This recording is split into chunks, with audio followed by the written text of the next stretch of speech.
you might be too old to take out an individual. Like this gentleman that I was speaking of, the rate for a 62, 63-year-old gentleman, it's not going to be pretty. He's not going to love that rate that I'm about to present to him.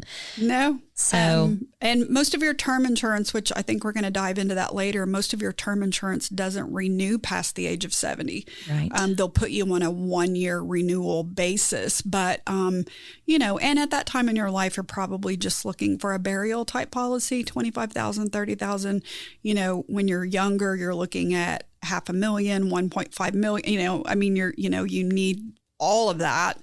But whenever you're older, hopefully your house is paid for, things are a little different. You will be in a different financial situation, but you're exactly right. Life insurance as you age gets older because if you think about it, you're 1 foot closer to the grave, actually. I don't mean to be so cold, but it's like a 62-year-old person is going to be more likely to pass than a 20-year-old.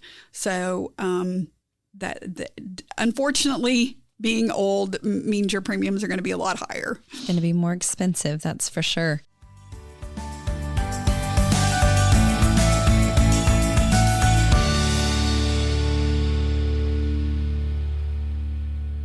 Disclaimer. Subjects that we discuss on the podcast are meant to be used as topics of conversation. All figures given are sheer examples. All information is subject to change and probably has changed since the airing of this podcast. Rates and figures change depending upon the demographic in which you live. Anything discussed in this podcast is our opinion. We do not represent Medicare, any governmental agencies, or any of the carrier partners on the show. Each person should do their own research on the various websites to ensure accuracy.